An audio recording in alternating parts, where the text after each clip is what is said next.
Chinnaswamy stadium ಮುಂಭಾಗದಲ್ಲಿ ನಡೆದ ಕಾಲ್ತುಳಿತ ದುರಂತ ಪ್ರಕರಣಕ್ಕೆ ಸಂಬಂಧಪಟ್ಟಂತೆ ಓರ್ವನನ್ನ ಪೊಲೀಸರು ವಶಕ್ಕೆ ಪಡೆದಿದ್ದಾರೆ. ಈವೆಂಟ್ ಆಯೋಜಕರಲ್ಲಿ ಓರ್ವನನ್ನ ಪೊಲೀಸರು ವಶಕ್ಕೆ ಪಡೆದಿದ್ದು ರಾತ್ರಿ ವಶಕ್ಕೆ ಪಡೆದು ವಿಚಾರಣೆಯನ್ನ ನಡೆಸಿದ್ದಾರೆ. ಆರ್ಸಿಬಿ, ಡಿಎನ್ಎ ಮ್ಯಾನೇಜ್ಮೆಂಟ್, ಕೆಎಸ್ಸಿಎ ಪ್ರತಿನಿಧಿಗಳ ಬಂಧನಕ್ಕೆ ನಿನ್ನೆ ರಾತ್ರಿಯೇ ಸಿಎಂ ಸೂಚನೆಯನ್ನ ನೀಡಿದ್ರು. ಸಿಎಂ ಸೂಚನೆ ಬೆನ್ನಲ್ಲೇ ಆರೋಪಿಗಳ ಪತ್ತೆಗೆ ತಂಡವನ್ನ ರಚನೆ ಕೂಡ ಮಾಡಲಾಗಿತ್ತು. ಆರೋಪಿಗಳಿಗಾಗಿ ರಾತ್ರಿ ಇಡೀ ಸ್ಪೆಷಲ್ ಟೀಮ್ ಶೋಧವನ್ನ ನಡೆಸಿತ್ತು. ಶೋಧದ ನಂತರ ಪ್ರಕರಣಕ್ಕೆ ಸಂಬಂಧಪಟ್ಟಂತೆ ಓರ್ವನನ್ನ ಪೊಲೀಸರು ವಶಕ್ಕೆ ಪಡೆದಿದ್ದಾರೆ. ಈ ಬಗ್ಗೆ ಹೆಚ್ಚಿನ ಮಾಹಿತಿಯನ್ನು ನೀಡ್ತಾರೆ ನಮ್ಮ ಪ್ರತಿನಿಧಿ ಪ್ರಜ್ವಲ್, ನಿನ್ನೆ ರಾತ್ರಿಯೇ ಸಿಎಂ ಸಿದ್ದರಾಮಯ್ಯ ಆದೇಶವನ್ನ ಹೊರಡಿಸಿದ್ರು. ಈ ಕಾಲ್ತುಳಿತ ಪ್ರಕರಣಕ್ಕೆ ಸಂಬಂಧಪಟ್ಟಂತೆ ಆರ್ಸಿಬಿಯ ಸಿಇಒ ಜೊತೆಗೆ ಡಿಎನ್ಎ ಮ್ಯಾನೇಜ್ಮೆಂಟ್ ಅಂದ್ರೆ ಎಂಟರ್ಟೈನ್ಮೆಂಟ್ ನ ಒಬ್ಬರನ್ನ ಬಂಧಿಸಬೇಕು ಅಂತ ಹೇಳಿದ್ರು. ಈಗ ಓರ್ವನನ್ನ ಬಂಧಿಸಲಾಗಿದೆ ಎನ್ನುವ ಮಾಹಿತಿ ಸಿಕ್ಕಿದೆ. ಆತ ಯಾರು, ಡಿಎನ್ಎ ಮ್ಯಾನೇಜ್ಮೆಂಟ್ ಅಲ್ಲಿ ಆತನ ಕೆಲಸ ಏನು, ಈ ಬಗ್ಗೆ ಮಾಹಿತಿಯನ್ನ ನೀಡೋದಾದ್ರೆ? ಪ್ರತೀಕ್ಷಾ, ಕಾಲ್ತುಳಿತ ಪ್ರಕರಣಕ್ಕೆ ಸಂಬಂಧಪಟ್ಟಂತೆ ಓರ್ವನನ್ನ ವಶಕ್ಕೆ ಪಡೆಯಲಾಗಿರುವಂತದ್ದು. ವಶಕ್ಕೆ ಪಡೆದು ಅವರನ್ನ ವಿಚಾರಣೆ ಕೂಡ ಮಾಡ್ತಾ ಇದ್ದಾರೆ. ಅಂದ್ರೆ ನಿನ್ನೆ ದಿನ ಸಿಎಂ ಸಿದ್ದರಾಮಯ್ಯನವರು ಕೂಡ ಒಂದು ಸ್ಪಷ್ಟ ಸಂದೇಶವನ್ನ ಕೊಟ್ಟಿದ್ರು.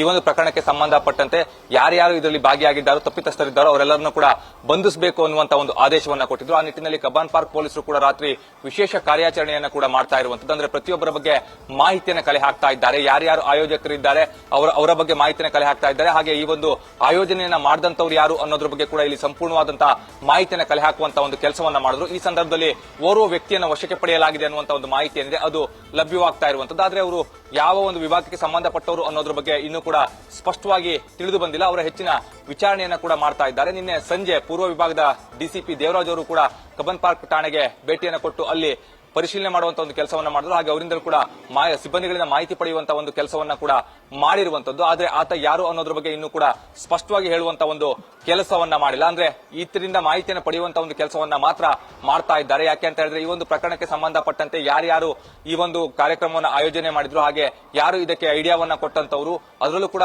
ಪ್ರಮುಖವಾಗಿ ಈ ಒಂದು ಕಾರ್ಯಕ್ರಮದ ಆಯೋಜನೆಯಲ್ಲಿ ಎಡವಿದ್ದಲ್ಲಿ ಅನ್ನೋದ್ರ ಬಗ್ಗೆ ಕೂಡ ಮಾಹಿತಿಯನ್ನು ಕಲೆ ಹಾಕಬೇಕಾಗುತ್ತೆ. ಹಾಗೆ ಸ್ಥಳ ಮಹಾಜರನ್ನ ಕೂಡ ಮೊದಲಿಗೆ ಮಾಡ್ಕೊಳ್ಬೇಕಾಗುತ್ತೆ. ಪಂಚನಾಮೆಯನ್ನ ಮಾಡಿಕೊಂಡ ನಂತರದಲ್ಲಿ ಈ ಪ್ರಕರಣಕ್ಕೆ ಸಂಬಂಧಪಟ್ಟಂತಹ ಸಂಪೂರ್ಣವಾದಂತಹ ಒಂದು ಸಾಕ್ಷಿಗಳನ್ನ ಕಲೆ ಹಾಕಬೇಕಾಗುತ್ತೆ.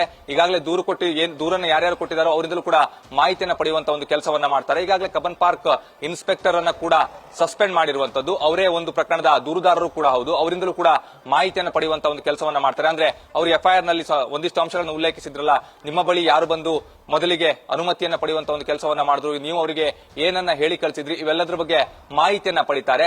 ಅನಂತರದಲ್ಲಿ ಇನ್ನು ಮುಂದಿನ ಒಂದು ಕ್ರಮಗಳನ್ನ ಕೂಡ ತೆಗೆದುಕೊಂಡು ಹೋಗ್ತಾರೆ. ಇದರಲ್ಲಿ ಪ್ರಮುಖವಾಗಿ ಈಗ ಓರ್ವ ವ್ಯಕ್ತಿಯನ್ನ ವಶಕ್ಕೆ ಪಡೆದು ತನಿಖೆಯನ್ನ ಕೂಡ ಮಾಡ್ತಾ ಇರುವಂತದ್ದು. ಪ್ರತೀಕ್ಷಾ, ಥ್ಯಾಂಕ್ ಯು ಪ್ರಜ್ವಲ್ ತಮ್ಮೆಲ್ಲ ಡೀಟೇಲ್ಸ್ಗಾಗಿ. ನ್ಯೂಸ್ ಫಸ್ಟ್ ನಿರ್ಭೀತಿಯಿಂದ ನಿಮ್ಮ ಪರವಾಗಿ.